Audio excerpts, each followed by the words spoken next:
अस्सलाम वालेकुम। आज हम अपने पिछले टॉपिक की कंटिन्यूटी में इस्कीमिक स्ट्रोक को डिस्कस करेंगे। इस्कीमिक स्ट्रोक जिसे सीवीए, फालिज के नामों से जाना जाता है। इस्कीमिक स्ट्रोक दरअसल होता क्या है?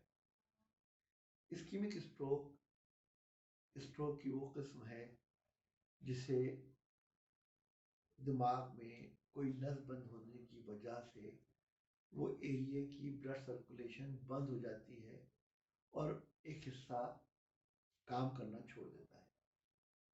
अगर उल्टा हिस्सा ने काम करना छोड़ा है तो इसका मतलब है कि सीधी तरफ दिमाग का हेमरेजिक इस्कीमिक स्ट्रोक हुआ है। और अगर सीधा हिस्सा काम करना छोड़ता है तो इसका मतलब है कि लेफ्ट साइड पे इस्कीमिक स्ट्रोक हुआ है। इससे आप समझ गए होंगे कि अपोजिट साइड पे होता है। अच्छा, ये तो हमने बात की है ब्रेन के ऊपरी हिस्से की, जिसे हम सेरिब्रम कहते हैं। ठीक है। सेरिबैलम जो कि पीछे का छोटा मगज होता है, उसके अंदर जो स्ट्रोक होता है, उस स्ट्रोक के अंदर मरीज की गनूदगी सबसे पहले शुरू होती है। उसकी वजह यह है कि वहाँ पे छोटा दिमाग होने की वजह से ज़रा सा भी नस बंद होने की जो सोजिश होती है, जो इस्कीमिया होता है, उसकी जो स्वेलिंग ब्रेन की होने लगती है, वो दिमाग के पानी के रस्तों में रुकावट डालना शुरू कर देती है और जनरलाइज ब्रेन के अंदर पानी का दबाव बढ़ते हुए गनूदगी की तरफ बढ़ जाता है। जो है अपना, उसके लिए हमें उसको दवाओं के साथ साथ स्कैन और एमआरआई के बाद आजकल हम लोग उसमें सर्जिकल इंटरवेंशन भी ऑफर करते हैं, जिससे कि मरीज की जान बचाई जा सकती है। जिसमें कि नॉटमीज हैं, पोस्टीरियर फोसा डिकम्प्रेशन है, एक्स्ट्रावेंट्रिकुलर ड्रेन्स हैं और वीपी शंट है। ये तमाम तर चीज़ें वो हैं जो कि हम मरीज को जान बचाने की खातिर की जाती है। लेकिन एक चीज़ बहुत जहन नशीन कर ली जाए कि मरीज जिस स्टेज पे आता है अस्पताल के अंदर, उस स्टेज पे जो कुछ भी किया जाता है वो सिर्फ जान बचाने की कोशिश होती है, क्योंकि डैमेज उसका हो चुका होता है।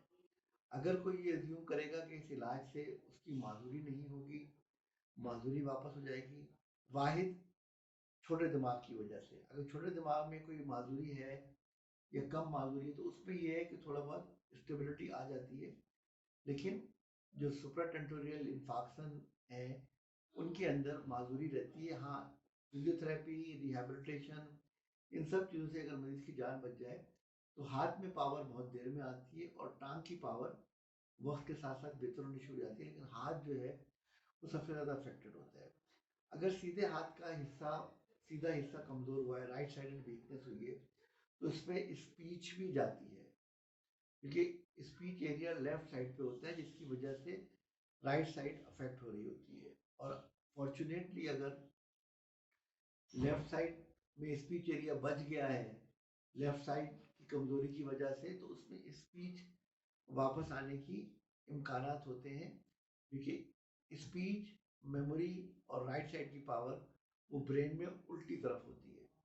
और राइट साइड की जो चीज़ें हैं वो उल्टी तरफ होने के साथ साथ लेफ्ट साइड पे जो होती हैं, जो अफेक्टेड, वो फिर राइट साइड को कर रही होती है। और राइट साइड जो ब्रेन का होता है उसमें कोई इस्कीमिया होता है या कोई ब्रेन स्वेलिंग होती है इस्कीमिया की वजह से, इन्फाक्शन की वजह से, depending upon the size of that, तो लेफ्ट साइड की वीकनेस पैदा होती है। अगर जान बचने की सूरत में, जैसा मैंने बताया कि लेफ्ट साइड में स्पीच बच जाती है, ब्रेन में लेफ्ट साइड में, नॉट लेफ्ट साइड वीकनेस में, राइट साइड वीकनेस में। ठीक है, तो ये बहुत अहम चीज़ें हैं जो कि जहन नशीन करनी चाहिए। शुक्रिया, फिर मिलेंगे।